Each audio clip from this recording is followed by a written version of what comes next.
जय जगन्नाथ सांग माने आजिर कंटेंट रही आपण विदेश रु आणुच कुकुर पालुच आम देश रु तड़ुच गाई कौन यह आम परंपरा बहुत सुंदर कंटेंट आसतु आज ये विषय आलोचना करवा ता पूर्व कही रखी सांग मैंने नमस्कार जय जगन्नाथ मु नमिता स्वागत करुच्ची मो YouTube channel motivational fact story YouTube channel को सांग मैंने केमिति अच्छा आशा करुच्ची आप बहुत बढ़िया थे मु भी बहुत भल अच्छी सांग मैंने जो मैंने चैनल को सब्सक्राइब करना प्रथम चैनल को सब्सक्राइब कर दिंतु बहुत सुंदर कथा हवा पूर्व टे पानी पीदवा हाँ सांग मैंने कंटेंट नाम तो मुझे कही सारी विदेश रु आणुच कुकुर पालुच कुकुर तो निज देश रु कौन कर गाई को तोड़ी दौच এইটা कौन आम परंपरा सांग मैंने कहले देखी केते निंदनीय कथा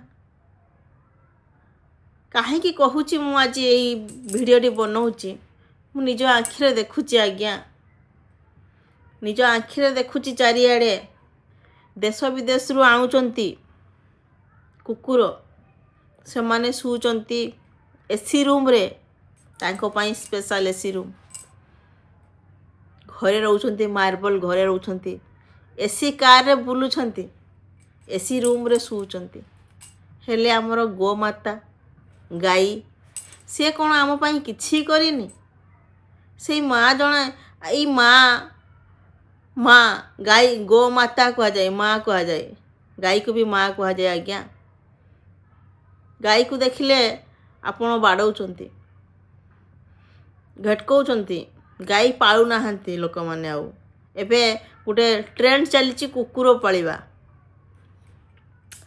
कुकुर पालुचंती ठीक अच्छी पशु को भल पाइबाटा भल मना करूनी किंतु गोमाता कौन आपण पाई किछि करिनी आपण से गोमातांकर क्षीर पियंतीनी गोमातांकर क्षीर आपण केबे खाई नांती केबे पी नांती आपण बरा सकाळ पाइले चा पिउचंती से गाई क्षीर रे से गाई आपणकर सेवा करूची तार क्षीर आपण को दउची हेले आपण से गाई को बाड़ौचंती आम देश रे गाई संख्या कमी गलानी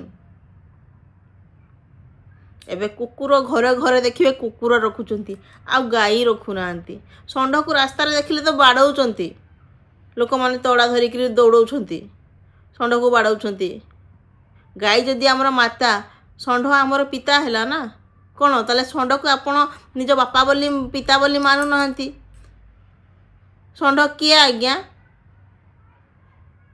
किए से पूरा शिवंक वाहन नंदी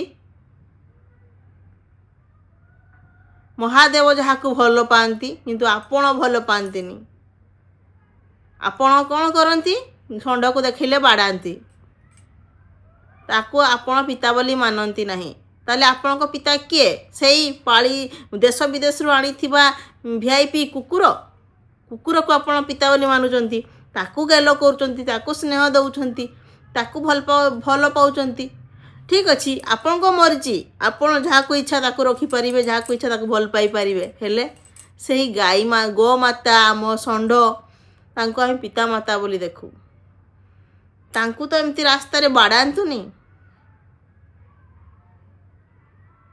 आम निज देश रु गाई को काढ़ी दउचंती गाई को लोक माने नहीं करी बिकी दउचंती कुकुर आनिकी पालुचंती आपण काली आपण को से सेवा करूथिला आपण को से क्षीर दउथिला तो आपण काली रखिथिले आज से क्षीर देवा पई आ सक्षम नुह बयस होई गला समस्त कर दिन बयस आज आम कम करूँ काली बयस होगना कम करें आमको घर जड़े खेदेदेने केमिति लगे आज्ञा आपण आज कम करें आपण को माँ घरे भी थे कम करुवे रखुंट काली कम करें कौन ताक खेदेदेवे सेमिति ठीक आमर गो माता से कौन बयस होगला बुढ़ी होगला बोली बिक्री कर दौरान तोड़ी दौरान कौन कुकुर को रखुचंती आम देश रे गाई आ रही कुकुर रही ताले এইটা କ'ଣ ଆମ ପରମ୍ପରା? ଯେଉଁ କୁକୁର ବାହାରେ ପଦାରେ ରହିବା କଥା ସେ କୁକୁର ବେଡ଼ରୁମ୍ ଭିତରେ ରହୁଛି। କିନ୍ତୁ ଯାହାକୁ ଆମେ ପୂଜା କରୁ, ଯାହାକୁ ଆମେ ମାନୁ, ଗୋମାତା ଆମର ମା,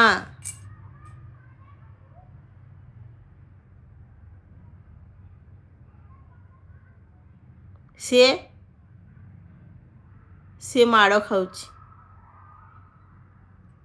ତାର ଯେତେ ତ୍ୟାଗ ରହିଛି ଗୋମାତାର ଆମ ପାଇଁ, ଆମକୁ ସେ ଯେଉଁ ସେବା ଦେଇଛି, ତାର କ୍ଷୀର ଦେଇଛି। ନିଜ ପିଲା ଗୋମାତାର ବାଛୁରୀ ଦେଖିଥିବେ, ତା ନିଜ ପିଲାକୁ ସେ କମ୍ କ୍ଷୀର ଦେଇକି ସେ ଆମକୁ କ୍ଷୀର ଦେଇଥାଏ ଆଜ୍ଞା, ତା ମାଲିକକୁ ଦେଇଥାଏ। କିନ୍ତୁ ସେ ମାଲିକ ପଛରେ କି କରେ? ତାକୁ ତଡ଼ି ଦିଏ, ତାକୁ ବାଡ଼ାଏ ବୟସ ହେଲା ପରେ। କିନ୍ତୁ ସେ ତା ବଦଳରେ କ'ଣ କରେ? ଗୋଟିଏ କୁକୁର ଆଣିକି ଘରେ ପାଳେ। ଯେଉଁ କୁକୁର ଏସି ରୁମ୍ରେ ରହିବ, ଏସି ଗାଡ଼ିରେ ବୁଲିବ, କିନ୍ତୁ ଗୋମାତାର ସ୍ଥାନ କେଉଁଠି? ପୂଜନୀୟ ସେ ମା ଆଜ୍ଞା। ଏମିତି କରନ୍ତୁନି। ଏହା ଆମର ପରମ୍ପରା, ଏହା ଆମର ପରମ୍ପରା ନୁହେଁ। କାହିଁକି କହୁଛି ଏହା ଆମର ପରମ୍ପରା ନୁହେଁ? କାହିଁକି ନା ଆମେ ପିଲାଦିନୁ ଶୁଣି ଆସିଛୁ, ବୁଢ଼ୀ ମା ମାନେ କହୁଥିଲେ, କ'ଣ କହୁଥିଲେ? ମା ମାନେ କହୁଥିଲେ ଗାଈ ଆମର ମାତା। ଯଦି ଗାଈ ଆମର ମାତା, ଆମେ ହିନ୍ଦୁ ଧର୍ମର ଠାକୁର ହେଉଛନ୍ତି ଆମର ରାମ, ଆଉ ଗାଈ ହେଉଛନ୍ତି ଆମର ମାତା, ତାହେଲେ ଷଣ୍ଢ କିଏ ଆଜ୍ଞା? ସିଏ ଆମର ପିତା, ଯାହାକୁ ମହାଦେବ ଭଲ ପାଆନ୍ତି। ନନ୍ଦୀ, ଷଣ୍ଢ, ନନ୍ଦୀ ମହାଦେବଙ୍କ ବାହନ, ତାଙ୍କୁ ଆପଣ ବାଡ଼ଉଛନ୍ତି, ତଡ଼ି ଦେଉଛନ୍ତି, ରାସ୍ତାରେ ଦେଖିଲେ ବାଡ଼ଉଛନ୍ତି।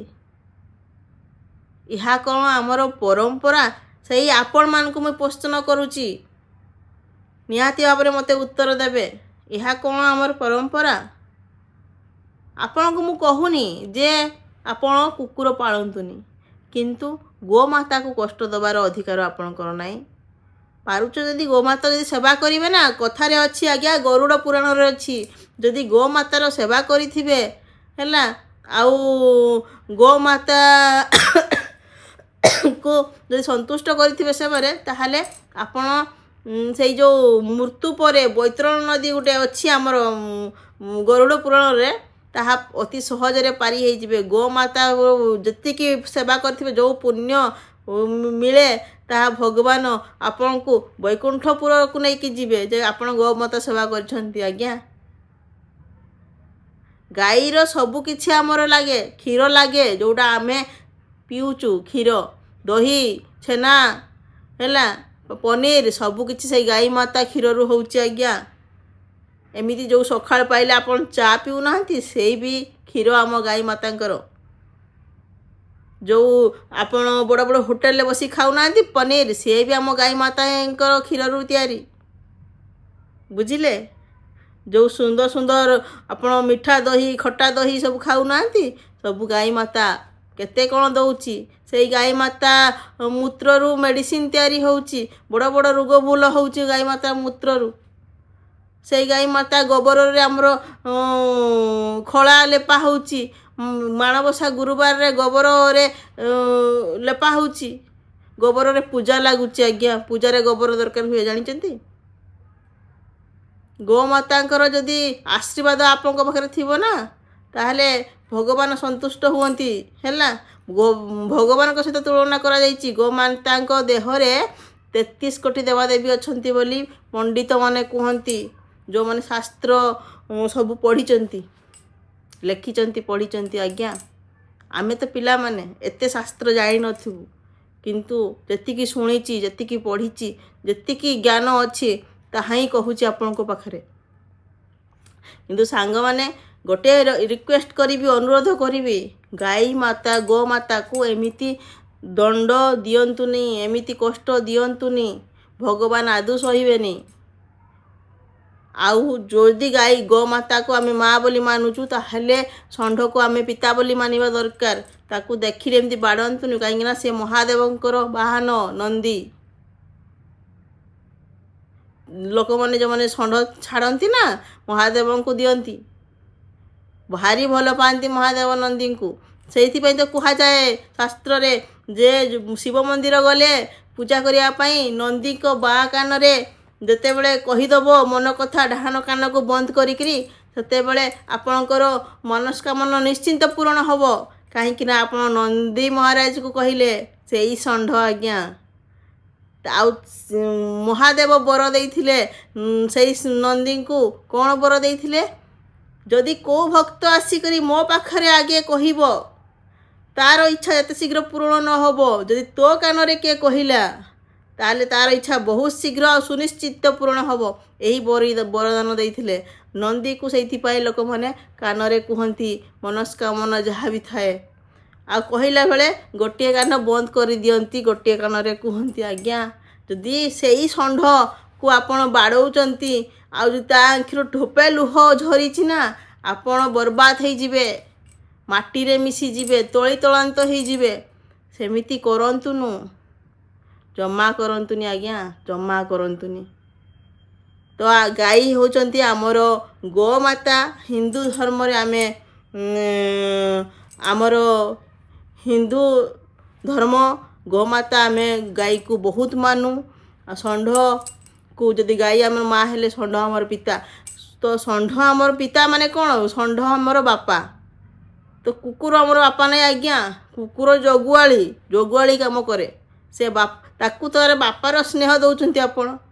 ଆଉ ଗୋଟେ ପଶୁ ହିସାବରେ ସ୍ନେହ କରନ୍ତୁ, ତା ମାନେ ନାହିଁ ଯେ ଗୋମାତାକୁ ଷଣ୍ଢକୁ ଏତିକି ଏହା କରିବେ। ଏହା ଆମର ପରମ୍ପରା ନୁହଁ।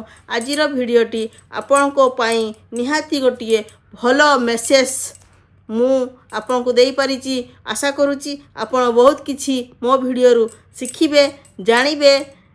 ଏହା ମୋର ଆଶା ଆଉ ବିଶ୍ୱାସ। ଆଉ ଏଇ ଭିଡ଼ିଓଟି ସାରା ଦୁନିଆରେ ସମସ୍ତଙ୍କୁ ସେୟାର କରନ୍ତୁ, ବନ୍ଧୁବାନ୍ଧବ ସାଙ୍ଗସାଥି ସମସ୍ତଙ୍କୁ। ନିହାତି ଭାବରେ ସମସ୍ତେ ଏଇ ଭିଡ଼ିଓଟି ଜାଣିବା ଦରକାର, ଶିଖିବା ଦରକାର। ଆଉ ସାଙ୍ଗମାନେ ଆପଣଙ୍କ ପାଇଁ ଏମିତି ସୁନ୍ଦର ସୁନ୍ଦର ମୋଟିଭେସନାଲ୍ ଭିଡ଼ିଓ, ସୁନ୍ଦର ସୁନ୍ଦର ମେସେଜ, ସୁନ୍ଦର ସୁନ୍ଦର କଣ୍ଟେଣ୍ଟ, ଆଉ ପ୍ରକୃତ ସତ କଥା, ଯାହା ପ୍ରକୃତ ରିଏଲ୍ ସତ କଥା ଘଟୁଛି, ତାହା ହିଁ ମୁଁ ଭିଡ଼ିଓରେ ଆଣେ। ସେଇଥିପାଇଁ ମୋ ଚ୍ୟାନେଲ୍ର ନାମ ରହିଛି motivational fact story YouTube channel. ମୋ ନାମ ହୋଇଛି ନମିତା ସାହୁ। ଆପଣମାନେ ତ ଜାଣିଛନ୍ତି ମୋତେ। ଆଜିର ଭିଡ଼ିଓଟି କେମିତି ଲାଗିଲା ଆପଣ କମେଣ୍ଟ କରିକି ମୋତେ ଜଣାଇବେ। ମୁଁ ଆପଣଙ୍କ କମେଣ୍ଟକୁ ନିହାତି ଭାବରେ ପଢ଼ିବି। ଆଉ ଯେଉଁମାନେ ମୋ ଭିଡ଼ିଓକୁ ଭଲ ପାଉଛନ୍ତି ବହୁତ ବହୁତ ଧନ୍ୟବାଦ। ଆଉ ସମସ୍ତଙ୍କୁ ସେୟାର କରିଦେବେ, ଏଇଟା ମୋର ରିକ୍ୱେଷ୍ଟ। ଆଉ ଶୀଘ୍ର ଶୀଘ୍ର ସବସ୍କ୍ରାଇବ୍ କରିଦିଅନ୍ତୁ, ସମସ୍ତଙ୍କୁ ସେୟାର କରିଦିଅନ୍ତୁ। ଆଉ ଶୀଘ୍ର ଶୀଘ୍ର 1,00,000 ସବସ୍କ୍ରାଇବର କରିଦିଅନ୍ତୁ ସାଙ୍ଗମାନେ, ଏଇଟା ମୋର ଅନୁରୋଧ ସାଙ୍ଗମାନେ। ଆଉ କ'ଣ କହିବି, ଦେଖା ହେବା ଆସନ୍ତା ଭିଡ଼ିଓରେ। ଠିକ୍ ଅଛି, ଆଉ ଗୋଟେ ନୂଆ ଭିଡ଼ିଓରେ, ବହୁତ ସୁନ୍ଦର ଭିଡ଼ିଓ ନେଇକି ଆଉ ଗୋଟେ ଆସିବି। ଆଜିର ଭିଡ଼ିଓଟି ଦେଖନ୍ତୁ ଏବଂ ବହୁତ କିଛି ମେସେଜ ଆପଣ ଏଇ ଭିଡ଼ିଓରେ ପାଇବେ। ରହୁଛି, ନମସ୍କାର, ଜୟ ଜଗନ୍ନାଥ, ରାଧେ ରାଧେ, ଜୟ ଶ୍ରୀ ଶ୍ୟାମ।